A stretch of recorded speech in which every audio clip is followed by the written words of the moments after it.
যাদেরকে নিয়ে আমরা যে খানা পিনা খাই, এরপরে যে আল্লাহর দরবারে খেয়ে দোয়া করে, ওই দোয়ার মুখতাজ হচ্ছে আমার বাবা, আপনার বাবা এবং সকলের মাই মুরব্বী যারা পৃথিবীর জমিন থেকে আলেমে বরজাখের বসিন্দা বনেছে, অ্যাক্সিডেন্ট মাটির নিচে আরাম করতেছে, মন কেমন মারিলে বুকের উপর শাহিত আছে, গাছতলে, বাসতলে, ডির পারে, পুকুর পারে, পাহাড়ে, বর্তনে যে যে স্থানের মধ্যে শাহিত আছে, তাদের কাছে ওই সোয়াবটুকু তাদের রূহ মুবারকের মধ্যে পৌঁছিয়ে দেওয়া। ওরা খেতে আসে না। যদি ওরা খেতে না আসে তাহলে আমরা ফাতিহা করার দরকার আছে কিনা?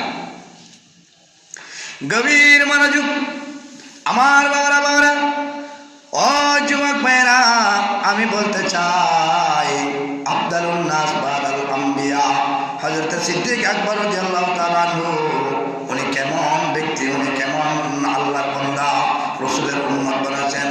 শোনা হযরত আবু বকর সিদ্দিক রাদিয়াল্লাহু তাআলা আনহু আফদালুন নাস বাদাল আম্বিয়া, আল্লাহ ওয়া রাসূল ঘোষণা দিতে লাগলেন, ও আমার উম্মত, পৃথিবীর মধ্যে আল্লাহর বান্দা ৮০,০০০, ১৮,০০০, ৮০,০০০, ১৮,০০০ মাখলুকাতের মধ্যে সমস্ত মাখলুকাতের ইবাদত এবং দিনদার ফরজগার বান্দা বান্দিনীরা, ব্যক্তিরা, তাদের ইবাদত যদি একটি দাড়িপাল্লার মধ্যে যদি সীমাবদ্ধ করা হয়, মাপানো হয়, কিন্তু আমার আবু বকর সিদ্দিক রাদিয়াল্লাহু তাআলা আনহুর একটি নজরের আমল, একটি রাতের আমল যদি একটি দাড়িপাল্লার মধ্যে দেওয়া হয়, তাও আমার রাসূল নবুয়তের জবানে ইরশাদ করতে লাগলেন, ওগো আমার উম্মত, আমার আবু বকর সিদ্দিকের একটি রাতের আমলের সমান সারা পৃথিবীর মানুষ হবে না।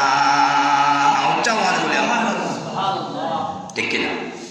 এমন সিদ্দিক, ওই সিদ্দিক পৃথিবীর জমিন থেকে এই জমাতুল উখরা মাসের মধ্যে বিদায় নিয়েছেন, ঠিক কিনা?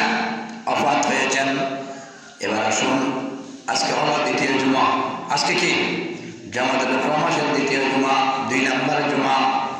আজকে পৃথিবীর জমিনের মধ্যে হযরতে ওমর ইবনুল খাত্তাব রাদিয়াল্লাহু তাআলা আনহু এই দ্বিতীয় জুমার মধ্যে, এই মাসের মধ্যে আবু বকর সিদ্দিক রাদিয়াল্লাহু তাআলা আনহু ওফাত হওয়ার পরে ওই শাসনমূলক এবং ওফাত হওয়ার পরে আল্লাহর হাবিব ওই শাসনমূলক এবং রাষ্ট্রীয়ভাবে হযরতে খাত্তাব বিন ওমর ফারুক আযম রাদিয়াল্লাহু তাআলা আনহুকে শাসক হিসেবে পরিণত করেছে।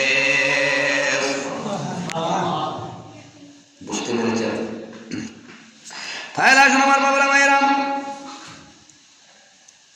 ওয়ালা ইউহিব্বু ইল্লা মান কানাআ বিমা আতাহু রাব্বুহু,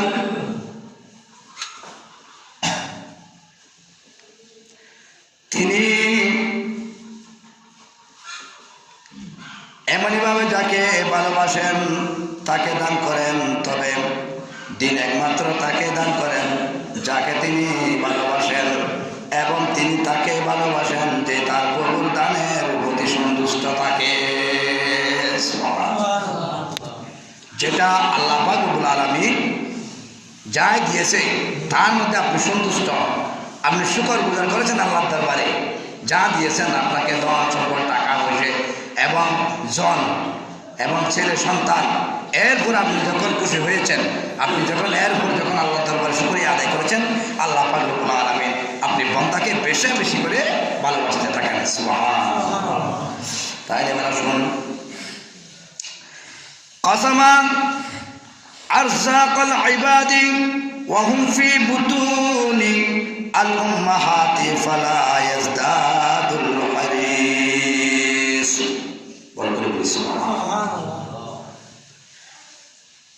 আল্লাহ পাক রব্বুল আলামিন বলেন, কুদরতের জবান এলান দিতে লাগলেন, ওগো আমার বান্দা, আমার দুষ্ট হাবিবুল্লাহর উম্মত নিরাম, আমি তোমাদের রিজিক তুমি আমার বন্দিনীর গর্ভে থাকা অবস্থায় আমি আল্লাহ তুমি বান্দার রিজিক দিয়ে থাকি। কোথায় থাকা অবস্থায়?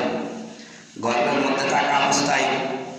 হুজুর, গর্ভের মধ্যে কিভাবে রিজিক দিতে থাকেন আল্লাহ?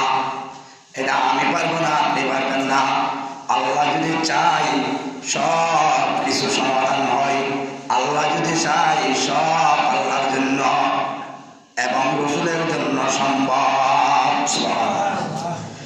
যখন মায়ের গর্ভের মধ্যে শেখা মুবারকের মধ্যে যখন টাকা হয় বাচ্চা, ওখানে আপনি বাবা হও, আপনি ভাই হও, বোন হও এবং মা হও, যে কেউ হও না কেন, ওই বাচ্চাকে মায়ের রেহাম মুবারকের মধ্যে, মায়ের শেখা মুবারকের মধ্যে খাদ্য দেওয়ার কোনো ব্যবস্থা আসেনি? আসেনি? কোনো ব্যবস্থা নেই। তাহলে বোঝা যায় এটা আমার মাকানের খোদা কুদরতের রিমোট দিয়ে ওই বান্দাকে মায়ের শেখা মুবারকের মধ্যে জীবিত রাখে এবং লালন পালন করতে থাকে। একথা আজকে খুতবার মধ্যে বলেছেন, মায়ের গর্ভে থাকতে বান্দার রিজিক বন্টন করা হয়েছে। ওগো আমার বান্দা, ওগো আমার রাসূলের উম্মত উম্মতিনীরা, যে লোক বৃদ্ধি করে মৃত্যুর পরে অনুশোচনা বৃদ্ধি পাবে, যে কি করবে, লোভ করবে, উনি কিন্তু কি করবে, মৃত্যু হওয়ার পরে হাই হাই করবে, আল্লাহ আমি কি করেছি, আমি কি করেছি, আমি তো দুনিয়ার জমিনে এতটা সম্পদের মালিক ছিলাম, মসজিদ মাদ্রাসায় দান করি নাই, এখন তো আমার কোনো আমল আমার কাজে আসতেছে না, এভাবে হাই হাই অনুশোচনা করতে থাকবেন। আর যে ব্যক্তি ন্যায়ের পথে থাকবে এবং ভালো কাজের দিকে থাকবে, ওই ব্যক্তির সাথে আল্লাহ এবং আল্লাহর দুস্ত হাবিবুল্লাহ বলে করে বলি জনাবে মুস্তাফা মুহাম্মদুর রাসূলুল্লাহ সাল্লাল্লাহু আলাইহি ওয়াসাল্লাম ওই বান্দা বন্দিনীর সাথে থাকে।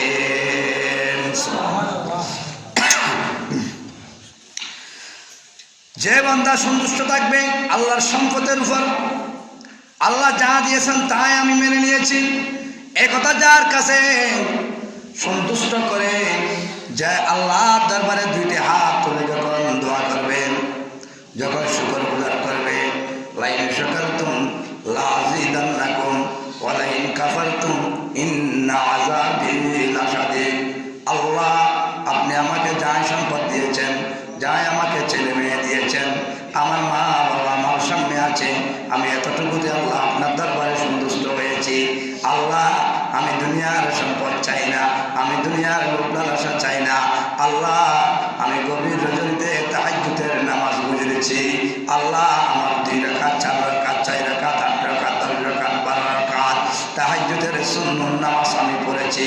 আল্লাহ এই নামাজের বিনিময়ে আল্লাহ আপনি আমার দরখাস্ত আপনি লামাকানা খুদা আপনার দরবারে কবুল করে নিন। সুবহানাল্লাহ। এই কথা বলতে দেরি আল্লাহ পাক রব্বুল আলামিন জিবরাইল আমিনকে ডাক দিবেন, হে আখি জিবরাইল, যাও যাও যাও, তুমি আর আসমানের মধ্যে ঘোরাফেরা করিও না, তুমি আকবর্ষা করা অমুক আমার বান্দার ঘরের দরজায় গিয়ে যাও, যাও যাও যাও, আমার বান্দা যাই নামাজ পিছিয়ে মাসাল্লা পিছিয়ে চোখের পানি পড়তেছে, ও জিবরাইল তুমি দেরি করিও না, দেরি করিও না, আমার বান্দার চোখের অশ্রু মাটির মধ্যে পড়ার আগে আগে তুমি জিবরাইল আমিন ওই আমার আটখানা জান্নাত থেকে একটি সোনালী পাথর ফেকলা আনে, একটি সোনালী কোটরা আনে, আমার বান্দার চোখের পানি ওখানে রেখে তুমি জিবরাইল আমিন আমি আল্লাহ দরবারে নিয়ে আসো। করুন কিনা? তাইলে এবার আসুন। ফাতাকাল্লালু মিনাদ দুনিয়া ফাইন্নাল মাউতা আকরাবু ইলাইকুম মিন হাবিলিল ওয়ারিদ। বরকত বলি সুবহানাল্লাহ। তোমরা দুনিয়াতে খুব অল্প সম্পদ গ্রহণ করো, কি দুনিয়াতে অল্প সম্পদ গ্রহণ করো, কারণ মৃত্যু তোমাদের শারীর থেকেও কাছে। এগুলো আজকে খুব করে, মৃত্যু তোমাদের শারীর থেকেও কাছে। হুজুর মৃত্যু এত কাছে বলতেছেন, এত নিকটবর্তী বলতেছেন, মৃত্যু তো দেখা যাচ্ছে না। আরে যুবক বাবারা, এটা দেখা যাওয়ার বিষয় নয়, এটা ধরে খাওয়ার বিষয় নয়, এটা চিনার বিষয় নয়, এটা হলো ঈমান আমলের বিষয়। কারণ মৃত্যু মৃত্যু যখন তোমার দরজায় এসে যাবে, তুমি প্রেসিডেন্ট হলো তোমাকে ছাড়বে না। কারণ আল্লাহর হুকুম যখন আজরাইল আলাইহিস সালাম মালাকুল মউত যখন পাবে, মালাকুল মউত চতুর্থ আসমান থেকে দ্রুত বেগে এসে তুমি বান্দার রূহ কবজ করে আল্লাহর লামাকানুর দপ্তরে নিয়ে যাবে। তুমি এমপি মন্ত্রী, তুমি জজ রেজিস্ট্রার, কোর্ট কাছারি তোমার হাতে, তুমি প্রভাবশালী ব্যক্তি, এটা দেখবে না। মহাপিতা দেখবো, এটা দেখবে না। কারণ এখানে খুদ্দার মধ্যে বলা হয়েছে মিনাদ দুনিয়া ফাইন্নাল মাউতা আকরাবু ইলাইকুম মিন হাবলিল ওয়ারিদ।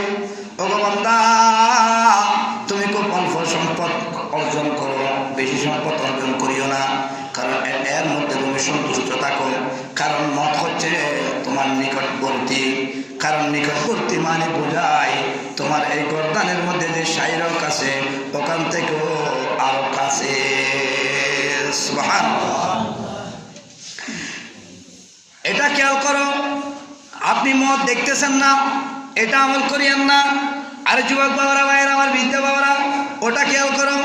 আপনার আগে, আমার আগে আমার দাদা চলে গেল, আমার বাবা চলে গেল, আমার কত আত্মীয় স্বজনরা চলে গেল। কেউ তো আর দুনিয়ার জমিনে ফিরে আসে নাই। আসেনি, কেউ ফিরে আসে নাই। হাদিস শরীফের মধ্যে আল্লাহ রাসূল বলতেছেন, ওগো উম্মত, তুমি একটু ভালো করে খেয়াল করো। তোমার আগে যারা গিয়েছে এরা তোমার থেকেও শক্তিশালী, এরা তোমার থেকেও সম্পদওয়ালা, এটা তোমার থেকেও মান সম্মানওয়ালা, ইজ্জতওয়ালা, আবরতওয়ালা, এটা বড় সম্পদের অধিকারী ছিল। কিন্তু কেউ ফিরে আসে নাই। তোমাকেও এমন জায়গায় যেতে হবে ওখান থেকে ফিরে আসার সিস্টেম নেই। একদিন উঠবে, সেদিন হলো হযরত ইসরাফিল আলাইহিস সালাম যখন আল্লাহর হুকুমে যখন সিংহার মধ্যে ফুঁক দেবে, তামাম দুনিয়ার মানুষ যে যেখানে আসে সেখান থেকে দুনিয়ার জমিন উঠতে থাকবে। তাহলে এর আগে ওটা সম্ভব নেই। হযরত উমর রাদিয়াল্লাহু তাআলা আনহু এই মাসের মধ্যে খলিফা নিযুক্ত হয়েছেন। ওয়াফি মিসলি হাযা শাহরি উলিয়া উমর ইবনুল খাত্তাব রাদিয়াল্লাহু আনহু আল খিলাফাতা ওয়া কানা ফি ইয়াদিহি মিনাল আমওয়াল। সুবহানাল্লাহ। হযরত উমর রাদিয়াল্লাহু তাআলা আনহু এই মাসের মধ্যে আবু বকর সিদ্দিক রাদিয়াল্লাহু তাআলা আনহু ওফাত হওয়ার পরে হযরত উমর ফারুক আযম রাদিয়াল্লাহু তাআলা আনহু খলিফা নিযুক্ত হয়েছে। খেলাফত পেয়েছেন। এরপরে আল্লাহ পাক রব্বুল ইজ্জত হযরত ওমর ফারুক আযম রাদিয়াল্লাহু তাআলা আনহুকে এমন ধন সম্পদের অধিকারী বানিয়েছেন, আমলে যে পরিমাণ খেলাফত আমলে যে পরিমাণ ধন সম্পদ দিয়েছেন, অন্য কারো যুগে এত ধন সম্পদ আল্লাহ দান করেন নাই। আলহামদুলিল্লাহ। হযরত ওমরকে দিয়েছেন। তিনি মিম্বরের উপর বসে জুমার দিন তিনি আবু বকর সিদ্দিক রাদিয়াল্লাহু তাআলা ওফাত হওয়ার পরে যখন যখন খলিফা নিযুক্ত হয়েছেন হযরত ওমর ফারুক আযম রাদিয়াল্লাহু তাআলা আনহু আর দেরি করে নাই, জুমার দিন মিম্বরের মধ্যে বসে, কুরসির মধ্যে বসে কি করলেন? বক্তব্য দিতে রাখলেন, জনতার উদ্দেশ্যে ভাষণ দিতে রাখলেন, মুসল্লিদের উদ্দেশ্যে বক্তব্য রাখতে লাগলেন। ওখানে বক্তব্য করতেছেন হযরত ওমর ফারুক আযম রাদিয়াল্লাহু তাআলা আনহু। যে সময়ের মধ্যে ওমর ফারুক আযম রাদিয়াল্লাহু তাআলা আনহু বক্তব্য দিচ্ছেন, এমন সময়ের মধ্যে ওমর রাদিয়াল্লাহু তাআলা আনহু গায়ে পরনে যে জামা ছিল, ওই জামাটা ছিল 10টি তালি। কয়টি? 10টি তালি। বাবা, আমি বোঝাতে চেয়েছিলাম সাহাবায়ে কেরামদের আকীদা কেমন ছিল, নবীদের আকীদা কেমন ছিল, আল্লাহর নবী রাসূল পয়গম্বরদের আকীদা কেমন ছিল। 10টা তালি দিয়ে আমি যদি আপনাদের মসজিদের একটি জুব্বা গায়ে দিয়ে, একটি জামা গায়ে দিয়ে যদি আমি 10টি তালি দিয়ে আসি, তাহলে আপনারা আমাকে পাগল ছাড়া কিছু বলা যাবে না, ঠিক কিনা? আমি পাগল হয়ে গেছি, মজনু হয়ে গেছি, ঠিক কিনা? এভাবে বলা হবে। কারণ নয় হযরত ওমর ফারুক আযম রাদিয়াল্লাহু তাআলা আনহু 10টি তালি দিয়ে মসজিদের মধ্যে জুব্বা পরে এসেছে। এটা দুনিয়াকে শিক্ষা দেওয়ার জন্য, এটা আল্লাহ এবং রাসূলের একাত্মতা স্বীকার করেছে। কারণ ওমর রাদিয়াল্লাহু তাআলা আনহু যদি 10 তালি না দিয়ে যদি ওই সুন্দর জামা পরে আসতো তাহলে মানুষ বিভ্রান্ত হয়ে পড়ে যেত। কারণ কে কার থেকে সুন্দর পরে প্রতিযোগিতা হয়ে যেত। সেজন্য ওমর রাদিয়াল্লাহু তাআলা আনহু বুঝাতে চেয়েছে, আমি 10টি তালি দিয়ে মসজিদের মধ্যে এসেছি, আমি সম্পদের লোভ লালসা করি নাই। আল্লাহ আমাকে যা দিয়েছে তার উপর আমি ওমর খুশি হয়েছি। হ্যাঁ, আমি বলতে চেয়েছিলাম হযরত ওমর ফারুক আযম রাদিয়াল্লাহু তাআলা আনহু এত বড় খলিফা হওয়ার সত্ত্বেও এবং এত বড় খলিফা হওয়ার শর্তে এবং খলিফা হওয়ার নিযুক্ত পাওয়ার পরও, এত ক্ষমতাবান হওয়ার পরও হযরত ওমর ফারুক আযম রাদিয়াল্লাহু তাআলা আনহু দরিদ্রদের ঘরের মধ্যে, এতিমদের ঘরের মধ্যে, গরিবদের ঘরের মধ্যে আটার বস্তা, খাদ্যর বস্তা ওমর ফারুক আযম রাদিয়াল্লাহু তাআলা আনহু কাঁধ মুবারকে করে ওই রাতের বেলায় ওই আল্লাহর বান্দা রাসূল পাক সাল্লাল্লাহু আলাইহি ওয়াসাল্লামের উম্মতদের ঘরে ঘরে পৌঁছিয়ে দিত। আর এখনকার আমরা সামান্য পরিমাণ যদি একটি পথ পেয়ে থাকি, কোনো একটি কিছু যদি পেয়ে থাকি, আমার পাশে তো 7 জনও আটা যায় না, 7 জনও আমাকে ধরে রাখতে পারবে না, এত বড় ক্ষমতা। আমি বলতে চেয়েছিলাম বাবা, ওটা বলতে চেয়েছিলাম আল্লাহ এবং রাসূলের আকীদা কেমন ছিল, সিরাতুল মুস্তাকিম, সোজা রাস্তার কথা বলেছে। আমরা কিন্তু এগুলো আমল করি না। আজকে খুতবার মধ্যে সুন্দর করে বলেছেন, দরিদ্রদের ঘরের মধ্যে নিজের কান মোবারক করে ওই খাদ্যর বোঝা হযরত ওমর ফারুক আযম রাদিয়াল্লাহু তাআলা আনহু বহন করেছে। সুবহানাল্লাহ। ওয়ানিন নবী, আল্লাহর নবী ইরশাদ ফরমাচ্ছেন, ওয়ানিন নবী সাল্লাল্লাহু আলাইহি ওয়াসাল্লাম আন্নাহু ক্বাল মান আযা মুসলিমান কানা আলাইহি মিনাজ যুনুবি মিসলা মানাবিতিশ শাজার। সুবহানাল্লাহ। আল্লাহর মাহবুব নবী হায়াতুন নবী ইরশাদ ফরমাচ্ছেন, ওগো আমার উম্মত, কোন আল্লাহর বান্দা, আমি রাসূল পাক সাল্লাল্লাহু আলাইহি ওয়াসাল্লামের উম্মত যদি কোন মুসলমান যদি কোন মুসলমানকে কষ্ট দিয়ে থাকে, আমরা কাউকে কষ্ট দিই না, হয়তো বা ইতারা কাজে দিতে চলে যেতে হয়, কেড়া দেবো, যদি কেড়া দিব না, দেবাল দিবে না, হয়তো একদিন দিব। এখানে আল্লাহ নবী নবুয়তের জবানে ঘোষণা দিতে লাগলেন, ওগো উম্মত, এটা কখনো করা যাবে না। কারণ জায়গাটা তোমার, জায়গাটা কার নয়, তোমার নয়। তুমি দুনিয়ার জমিনে এসে তুমি জায়গা দখল করেছো। আমি আল্লাহ যখন ডাক দেব তোমার জায়গা থেকে যাবে, তুমি বান্দা আমার ডাকে কবরে শাহীদ হয়ে যাবে।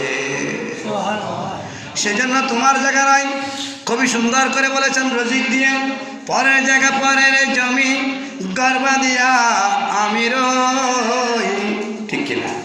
পরের জায়গা পরের জমি গর্বা দিয়া আমি রই, সে ঘরের আসল মালিক আমি তো নয়, ঠিক কিনা বাবা? তাহলে আসল মালিক হচ্ছে খুদ খুদা আমার ওয়াকানের খোদা। আরে তোমার এত অহংকার কেন? সেজন্য আল্লাহ নবী গুরুবতের জবানে ঘোষণা দিতে লাগলেন, ওগো উম্মত শোনাও, কোনো ব্যক্তি যদি কোনো মুসলমানকে যদি কষ্ট দেয় তবে তার গুনার পরিমাণ কতটুকু জানেন? গুনাহ কতটুকু হইতে পারবে? বৃক্ষ এখানে লিখেছে বৃক্ষের উৎপন্ন স্থলের সমান দাঁড়াবে।